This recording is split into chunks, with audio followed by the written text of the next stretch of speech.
Ripple and XRP are not the same thing, and you might already know that, but I can bet with you that you don't know about all 7 confusion locks that are present in world of XRP.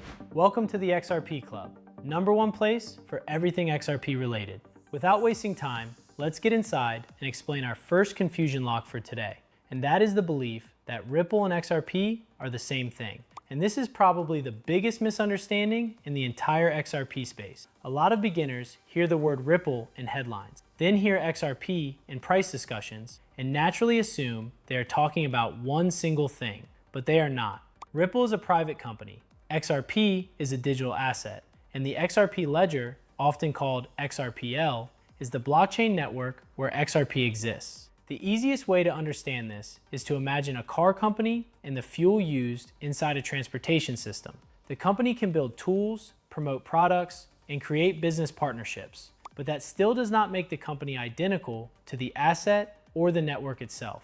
Ripple was created to build payment-related technology, especially for moving money across borders faster and more efficiently. XRP, on the other hand, is the native asset of the XRP Ledger, and it can be sent, received, and held by anyone using that network. This distinction matters much more than people think, because once you mix these two together, every other misunderstanding starts growing from that same mistake. For example, if Ripple announces a business partnership, some people instantly assume that means XRP itself has changed. If Ripple faces legal trouble, some people assume the XRP Ledger stops being independent. If Ripple launches a new product, many assume XRP automatically becomes part of it in every case. But reality is more precise than that. Ripple can build products that use XRP, products that do not use XRP, and services connected to the broader XRP Ledger ecosystem. At the same time, the XRP Ledger can continue existing as a public blockchain regardless of what Ripple does as a business. That is one of the most important things beginners need to understand. XRP was not created as a stock in Ripple. Buying XRP does not mean you own part of Ripple, the company. You are not buying shares. You are buying a digital asset that lives on a network. That network was originally connected to the people who built Ripple, which is why the confusion became so common in the first place. Historically, Ripple and XRP were closely tied in the public story, and that made it easy for people to blend them together. But over time, the difference became clearer. Ripple is a company with executives, offices, products, and business goals. XRP is an asset with a market price, holders, and utility on the ledger. And the XRP Ledger is the system that processes transactions and records them. Once you separate those 3 pieces in your mind, company, asset, and network, the fog starts to disappear. This is exactly why this confusion lock is #1. Because if a beginner does not understand this difference from the start, almost everything else they hear about XRP becomes harder to understand correctly. So before moving any deeper into XRP, the first thing you must lock in is simple. Ripple is not XRP. XRP is not Ripple. And the XRP Ledger is not exactly the same thing as either of them. Now, before we move to our next controversial topic, let me remind you to drop a like and subscribe to the channel if you like the value you are getting. All right, getting back to topic. The second confusion lock is the belief that XRP is fully centralized. And this is one of the most common criticisms you will hear from people who do not look much deeper into how the XRP Ledger actually works. The reason this confusion exists is simple. Ripple helped create the ecosystem, Ripple still holds a large amount of XRP, and Ripple is a very visible company with executives, products, and partnerships. So for many beginners, that visibility creates the impression that Ripple must control everything. But that is where the misunderstanding begins. To understand this properly, you first need to know what centralization means in crypto. In simple terms, a system is centralized if one person, company, or small group can fully control the network, change the rules whenever they want, or stop transactions from happening. Bitcoin is often seen as the benchmark for decentralization because no single company runs it, no CEO speaks for it, and anyone can join the network as a miner or node operator. XRP works differently, but different does not automatically mean fully centralized. The XRP Ledger uses validators, which are computers that help confirm transactions and keep the ledger in agreement. These validators do not mine blocks like Bitcoin miners do.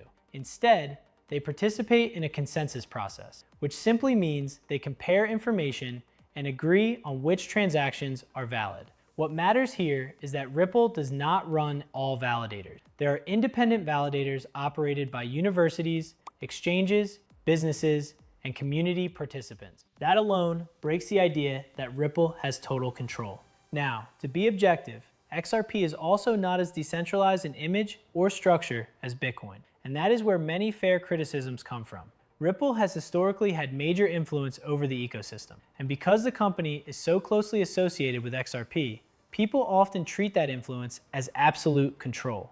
But influence and control are not the same thing. Ripple cannot just wake up one morning and rewrite the ledger however it wants. It cannot force every validator to obey a random rule change. It cannot simply freeze the whole network because it feels like it. The network keeps functioning through consensus among validators, not through direct orders from Ripple headquarters. This is why the most accurate description is not fully decentralized and not fully centralized either. It sits somewhere in between compared with more extreme examples in crypto. That middle ground makes many people uncomfortable because the crypto world often likes simple labels. People want to say something is either pure freedom or total control. XRP does not fit neatly into either box.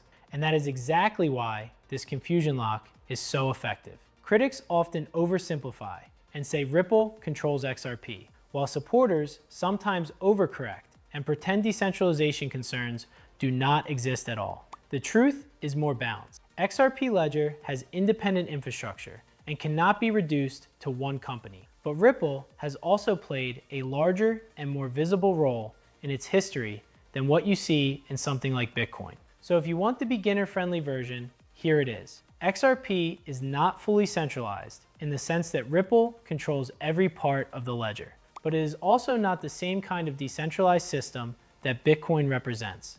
Understanding that middle ground is what breaks this second confusion lock. All right, we almost made it to the juiciest topics. Let's move on without wasting more time. The third confusion lock is the belief that banks own or control XRP. And this one usually appears right after someone hears that XRP was designed to help with cross-border payment. The logic sounds simple on the surface. If XRP is for banks, then banks must own it, control it, or at least have some special authority over it. But that is not how it works. The first thing you need to separate is the difference between using a system and controlling a system. Just because a bank can use a payment network or a company can build products for financial institutions, that does not mean those institutions suddenly own the underlying asset or govern the blockchain behind it. A good real-world comparison would be the internet. Banks use the internet every day for websites, emails, transactions, and internal systems. But banks do not own the internet itself. In the same way, a financial institution can use a product built by Ripple or even use XRP as a bridge asset for liquidity without controlling XRP or the XRP ledger. This confusion became popular because Ripple spent years building a business narrative around improving international payments. And naturally, that led to lots of headlines about banks, remittance firms, and financial partners. Beginners saw those headlines and assumed the story was much bigger than it really was. They imagined that banks were sitting behind closed doors, controlling the price of XRP, controlling the ledger, or owning some private version of the system that regular people could not access. But XRP is a public digital asset. Anyone can buy it. Anyone can hold it. Anyone can send it. Anyone can build on the XRP ledger. Banks do not get a magical control panel just because they are banks. In fact, one of the biggest reasons this confusion survives is because people mix together Ripple the company, Ripple's enterprise products, XRP the asset, and XRPL the public network. Once those four pieces get blended into one story, it becomes easy to imagine that large financial institutions are in charge of everything. But the reality is far more ordinary. Some banks and payment companies may choose to use Ripple software. Some may explore XRP for liquidity in specific corridors, which means specific payment routes between one currency and another. A liquidity asset is simply an asset used as a temporary bridge, so value can move more efficiently from one currency into another. But none of that gives those institutions ownership of the ledger itself. They do not vote on every rule by default. They do not own every validator. They do not control who can hold XRP. and they certainly do not control the existence of XRP as an open market asset. To be fair and objective, the association with banks is not completely invented. Ripple clearly targeted the world of financial institutions, and XRP's use case was often discussed in that context. That is why this confusion lock feels believable, but believable is not the same as true. XRP can be used by institutions, but it is not owned by institutions as a class. Banks can participate in systems connected to XRP, but they do not control XRP itself. So the clean beginner version is this. XRP is an open digital asset. Banks are just one possible type of user. Using something does not mean controlling it. And once you understand that difference, this third confusion lock starts falling apart. Let me congratulate you for making it this far. And trust me when I say, this is where things get really interesting. Because fourth confusion lock is the fear that Ripple can shut down XRP whenever it wants. And this is one of the easiest fears for beginners to believe because it sounds logical at first. If Ripple is the company most people associate with XRP, then surely Ripple must be able to turn the whole thing off. But that idea only makes sense if you still think Ripple, XRP, and the XRP Ledger are all the same thing. They are not.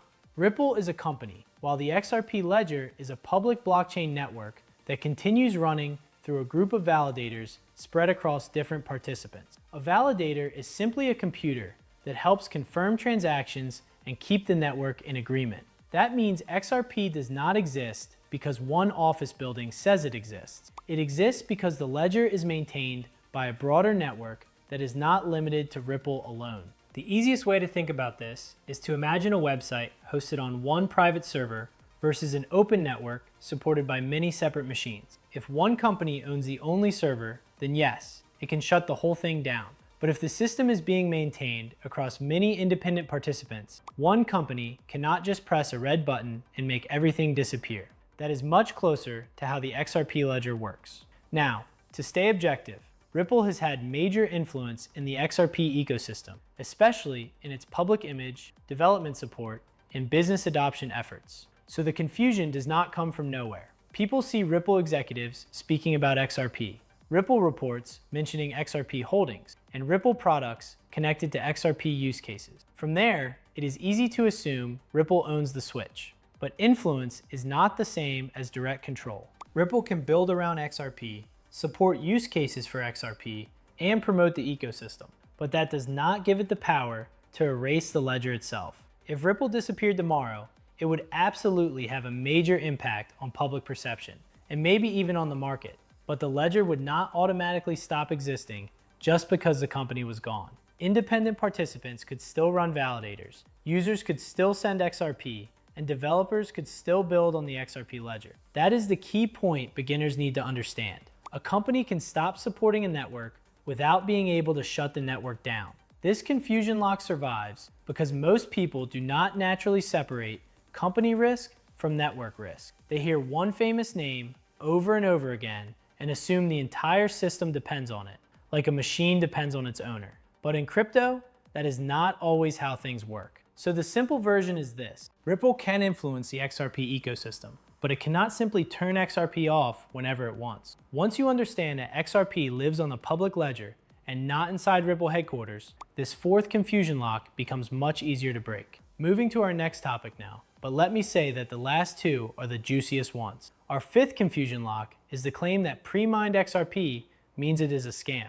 And this argument gets repeated so often that many beginners accept it before they even understand what pre-mined actually means. Pre-mined simply means that the full supply of XRP was created at the beginning instead of being released gradually through mining like Bitcoin.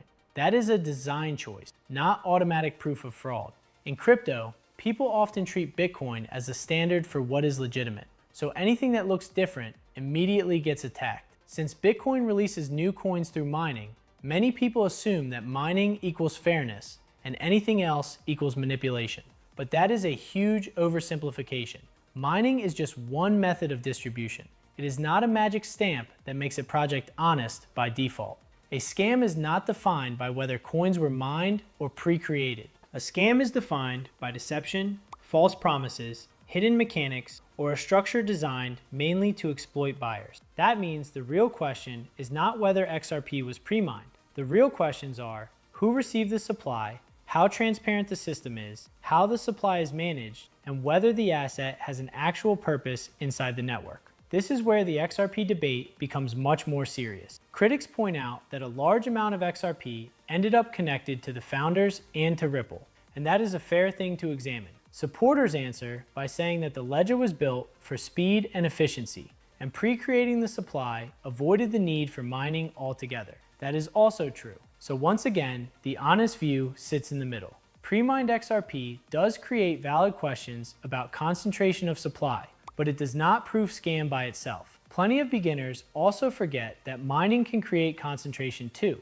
In Bitcoin, early miners accumulated huge amounts when participation was tiny and mining was easy. That does not make Bitcoin a scam. It just means early distribution favored early participants. The same principle applies here in a different form. What matters is whether the system is visible and whether people can evaluate it honestly. XRP's supply was not secretly created in the shadows after launch. The structure was known from the beginning. Over time, one major point of focus became escrow, which is a locked release system used to manage a large portion of Ripple's XRP holdings over time, instead of dropping everything into the market at once. That does not erase every concern, but it does show that the conversation is about transparency and supply management, not some automatic scam label. So the simple beginner version is this: pre-mined does not mean scam. It means the asset was created all at once rather than mined gradually. That design can create risk, especially around concentration and trust, but it must be judged by how the system operates, not by one scary phrase alone. That is why this fifth confusion lock is so powerful. It sounds like a fact, but in reality, it is just a slogan that hides a much more nuanced discussion.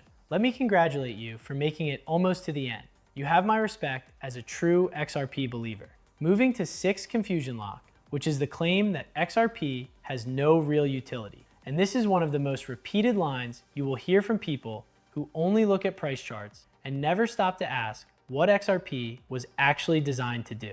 When beginners hear the word utility, they often think it means a coin must be used by millions of people every day, like cash at a grocery store. But in crypto, utility simply means the asset has a functional role inside a system.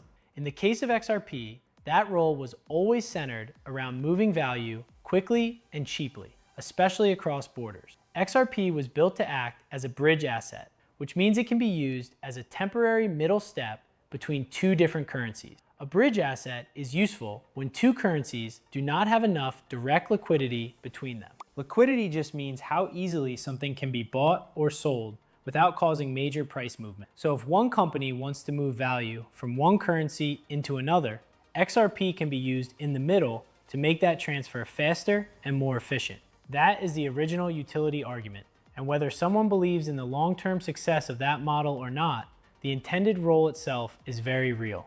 Another reason this confusion survives is because many people compare XRP to Bitcoin or Ethereum using the wrong lens. Bitcoin is often treated as digital gold, while Ethereum is seen as a platform for smart contracts and applications. XRP was not built to be the same kind of thing. It was built with a narrower purpose, and that narrower purpose makes some people wrongly assume it has no use at all. But being specialized is not the same as being useless. In fact, a lot of infrastructure in finance is built around very specific roles. You do not call a payment rail useless just because it is not also a social network, a gaming platform, and a store of value at the same time. XRP was designed for speed, low transaction cost, and settlement efficiency. That is its lane. Now, to stay objective, this topic does need balance. Having intended utility is not the same as proving massive global adoption. Critics are right to question how much of that utility has translated into actual demand for XRP itself. That is a fair debate. Some Ripple products have not always required XRP directly, and that gave critics a strong argument over the years. But that still does not make the no utility claim accurate. It only means the scale of adoption is debatable. The utility exists as a design and use case, even if people disagree about how much value that utility should create over time. This is the key distinction beginners need to understand. Saying XRP has no real utility is not an objective fact. It is a simplified attack line. The more accurate statement is that XRP was built for a specific utility in payments and liquidity, while the market continues debating how important that utility will become in practice. Once you understand that difference, this sixth confusion lock becomes much easier to break, because the real conversation is not whether XRP has utility at all. The real conversation is how much that utility will matter. And now our final confusion lock is the fear that Ripple can dump XRP on holders at any time. And out of all the confusion locks, this one probably hits the deepest because it touches trust, supply, and the fear of being diluted by a much bigger player. For a beginner, the concern sounds completely reasonable. If one company holds a large amount of XRP, then what stops that company from selling huge amounts into the market and crushing everyone else? That is the emotional core of this confusion. But to understand it properly, you need to separate a possible risk from an exaggerated version of that risk. Yes, Ripple has historically held a very large amount of XRP, and that is a real part of the story. This is not something critics invented, but the jump from large holdings to can dump at any time without structure is where the confusion starts to grow. A major part of Ripple's XRP has been placed into escrow, which is a locked release system. Escrow simply means funds are held under preset rules and released over time instead of being fully available all at once. In practical terms, that means a large part of the supply is not just sitting in an open wallet waiting for a random panic sale. It is released according to a public schedule, and unused portions can be placed back into new escrow arrangements. That does not mean all concern disappears, but it does mean the situation is more controlled and visible than many people assume. This is where the argument often becomes unfair on both sides. Critics sometimes present Ripple as if it can wake up tomorrow and instantly flood the market with everything it holds, while supporters sometimes act like large holdings do not matter at all. Neither extreme is honest. Large, concentrated holdings absolutely matter because they create influence and because market participants pay attention to supply dynamics. At the same time, the escrow system exists specifically to reduce uncertainty and make release patterns more predictable. So the better way to think about this is not that the fear is totally fake, but that it is usually presented in the most dramatic version possible. Another thing beginners often miss is that markets do not only react to actual selling, they also react to expectations, headlines, and sentiment. That means Ripple does not need to dump huge amounts for people to feel nervous. The existence of large holdings alone can create pressure in the minds of investors. And that is exactly why this confusion lock is so powerful. It combines a real fact, which is Ripple's large XRP position, with a simplified conclusion, which is that Ripple can dump on everyone whenever it wants with no structure or visibility. The truth sits in the middle. Ripple having large holdings is a legitimate issue to evaluate. It affects trust and long-term investor thinking. But the idea that there is no framework, no public visibility, and no supply management is inaccurate. So the clean beginner version is this. Ripple does hold a lot of XRP, and that is a real concern worth understanding. But a large portion has been managed through escrow, which means the market is not dealing with a completely random and unlimited threat. This final confusion lock works because it turns a nuanced supply discussion into a simple fear slogan. And once you understand that difference, the picture becomes much clearer. And with that, we reach the end of today's video.